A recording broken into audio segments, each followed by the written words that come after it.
The sun had just begun to dip low over the endless plains when Samuel stopped his mule cart at the edge of a dry creek bed. The land was silent, except for the faint rattle of cicadas and the whistle of the wind brushing through brittle weeds. Samuel was a farmer, though his crops rarely flourished in the unforgiving soil of the frontier. He lived alone, working each day until his hands blistered, with no company but his mule and the whisper of his own thoughts. The townsfolk saw him as peculiar, a man who kept to himself, spoke little and worked much. But Samuel had grown used to solitude, until that evening when fate would throw him into a story larger than any harvest he had ever dreamed.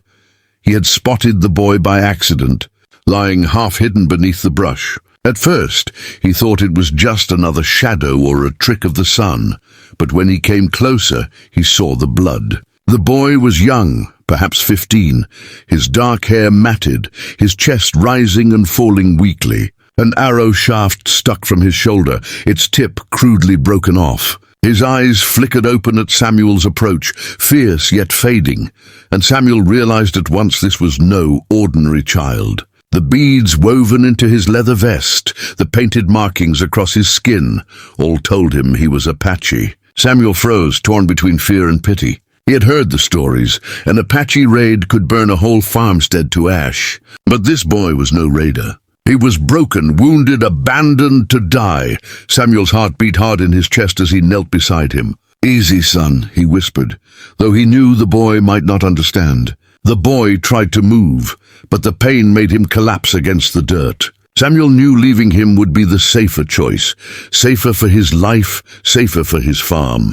But something in the boy's eyes struck him, something that mirrored the loneliness Samuel had carried for years. Against every warning voice in his head, Samuel lifted the boy into his cart. His mule protested under the sudden weight, but Samuel steadied it, murmuring soft encouragement. As he rode back toward his lonely farmhouse, he knew he was taking on a risk that could end his life. Yet he also felt deep down that it was the right thing to do.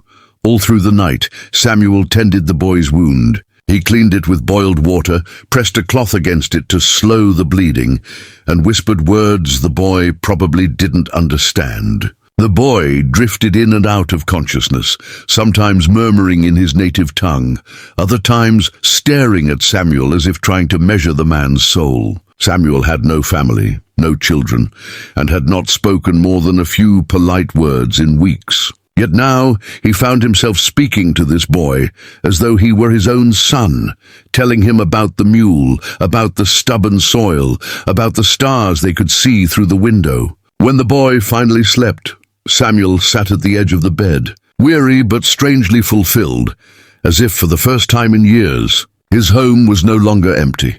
At dawn, Samuel stepped outside to fetch water, and he saw the dust rising in the distance. It was faint at first, like the ghost of a storm, but soon he heard the pounding of hooves. Riders. His stomach tightened. He knew who they must be, and the thought of what they might do to him sent a chill through his veins. He could run, take the mule, and vanish into the hills. But then he thought of the boy lying inside, breathing shallow but alive. If he left, the boy would surely perish. Samuel clenched his fists, drew a long breath, and decided he would not run. He would face whatever came, even if it meant his end. By the time the riders arrived, the ground shook beneath the thunder of their horses. They came fast, circling Samuel's humble farmstead, their painted faces fierce, their lances gleaming. Samuel stood at the doorway, his hands empty, showing no weapon, though his heart hammered like a drum. The riders barked in their tongue, pointing to the house, to Samuel, demanding answers. Then one rider dismounted, taller and broader than the rest, his presence commanding silence. His hair was bound with eagle feathers, his chest marked with patterns that spoke of power and rank. Samuel did not need to be told. This was the chief. The chief strode forward, his eyes sharp and unyielding. He stopped inches from Samuel, looking him over with the scrutiny of a man who had seen both kindness and treachery from settlers. Then the boy's voice rang out from inside the house, weak but clear. The Apache tongue spilled from his lips, calling to the chief. The man's hard gaze softened for a fleeting instant. He pushed past Samuel into the house, and when he emerged again, the boy was leaning against him, alive, awake, and clinging to his father's side. The chief turned back to Samuel, his eyes filled with something no words could capture, gratitude mixed with astonishment. In silence, he raised his hand to his warriors, and they lowered their weapons. The farm, for that moment, was safe. The warriors left as swiftly as they had come, but the chief remained, giving Samuel one last searching look before riding away with his son. Samuel watched them disappear into the horizon, unsure what would come of it. Relief washed over him, but it was tangled with unease. Would they return with vengeance, or would the boy's survival change their fate? He returned to his chores as the day stretched on, trying to push the encounter from his mind. Though his thoughts kept circling back to the boy's eyes, the chief's silence, and the dust of their horses fading into the west. That night, Samuel sat alone by his fire, staring into the embers. He thought of what it meant to save a life that was not his own, a life from a people he had been taught to fear. He wondered if the boy would remember him, if the chief's gratitude would endure past the dawn. Yet even as he drifted into sleep, he could not shake the feeling that something was coming. Something vast, something that would change his lonely life forever. The dawn came with a stillness that seemed almost unnatural. Samuel awoke to the sound of his mule braying nervously, and when he stepped outside, the sight that met him froze him in place. The horizon was no longer empty. A great procession was moving toward his farm, more organized and solemn than the rush of riders the day before. The thunder of hooves was steady and deliberate, echoing through the plains like a heartbeat. At the front rode the same chief he had faced before, his posture regal, his son riding beside him, alive, healthier than Samuel expected after such a wound. Behind them came riders carrying tall spears draped with feathers, drums tied to their saddles, and then something that made Samuel rub his eyes in disbelief. It was not warriors alone who approached. There were women, 20 of them, each riding gracefully, dressed in garments woven with bright beads, their hair braided, their faces solemn but radiant in the morning light. Samuel's hand instinctively went to the brim of his hat, lowering it against the glare. He thought perhaps he was dreaming, but the sound of the procession, the tremble of the ground, and the glint of sunlight on polished ornaments told him this was all too real. His farm, so long a place of silence and isolation, was now the center of something extraordinary. He swallowed hard as the chief rode forward, his son looking back at Samuel with eyes full of something that might have been reverence. When the procession halted, dust swirling in the morning air, the chief dismounted and stood tall before him. This time there was no silence. The chief spoke in a deep, commanding voice, and though Samuel could not understand the Apache words, he could feel their weight. A younger warrior stepped forward, translating into broken English. The chief says, "You saved his son." The chief does not forget. Samuel nodded awkwardly, trying to find words that matched the gravity of the moment. Any man would have done the same, he muttered, though even he didn't believe it. Most men would have turned their back on a wounded Apache boy. He had not, and now the consequences stood before him, 20 pairs of eyes, glancing at him with a mix of curiosity and shyness. The chief raised his hand and the translator spoke again. The chief says, "He cannot repay you with gold. He cannot repay with land. He repays with honor. You will not be lonely. You will choose." Samuel's brow furrowed. "Choose?" he asked. The translator looked briefly uncomfortable, then nodded toward the women seated on horseback. "Choose one. A bride." The words struck Samuel like a hammer. He stared at the women, then at the chief, then back at the women again, unsure if he had heard correctly. "A bride?" he repeated, his voice cracking. The translator nodded.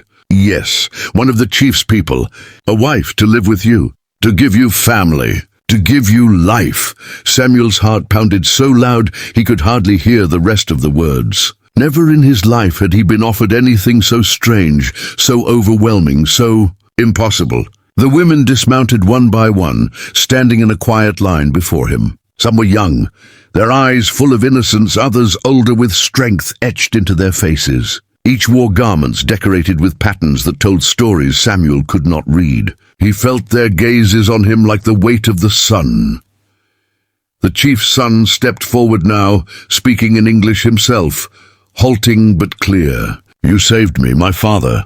He gives you gift. You alone. You work, you live with dirt, no people. Now, you have chance." The boy's voice carried both gratitude and command. Samuel's mouth opened, but no sound came. The truth was, he had lived alone for years. No wife, no children, no family left behind in the East.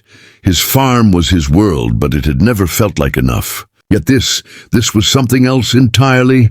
20 women stood waiting, watching to see if the farmer who had risked everything for a stranger would now accept the most unimaginable reward. Samuel tried to protest, his hands shaking slightly. "This isn't. I don't think I can." But before he could finish, the chief stepped closer, his towering presence silencing him. The man's eyes were fierce, but beneath that fierceness burned an unmistakable sincerity. The chief spoke slowly, and the translator relayed it with reverence. "If you refuse, you insult his honor. If you refuse, you shame his son. You must choose." The weight of those words pressed against Samuel's chest. He realized that this was not a polite offer. It was a sacred act, a binding gesture from a people who lived and died by honor. To turn away would not just dishonor the chief, but would likely bring consequences Samuel dared not imagine. The women stood patiently, their faces unreadable, though Samuel caught the faintest flickers of smiles, curiosity, even hope among them. He felt the enormity of the decision settling on him like a storm. He had never courted anyone, never spoken words of affection, never even believed he was worthy of a companion. His life had been soil, sweat, and silence. And now 20 lives, 20 destinies stood tethered to his answer. His knees felt weak. He wiped his brow with his sleeve, staring at the ground to collect his thoughts. What right did he have to choose? What if he chose wrongly? What if he wasn't good enough for any of them? The chief's son placed a hand on his arm, grounding him. "You are a good man," he said quietly. "You saved me. You have heart. That is enough." Samuel looked into the boy's eyes and saw no manipulation, no pressure, only gratitude and belief. For the first time, Samuel realized that perhaps his lonely years, his endless days of labor, had been leading him here, to this impossible moment. Perhaps life had more in store for him than crops and silence. Perhaps he had been chosen for this role without ever knowing it. He straightened his back, his voice trembling as he finally spoke. Then I will choose." The chief nodded gravely, signaling to the women. They stepped forward slightly, the morning sun catching the colors of their garments, making them look like a living rainbow against the barren plains. Samuel's eyes scanned the line, his heart racing, unsure of where to begin. Each face told a story, each pair of eyes a world of its own. The choice was before him, and as the drums began to beat softly in the distance, echoing like the pulse of fate itself, Samuel knew that his life was about to change forever.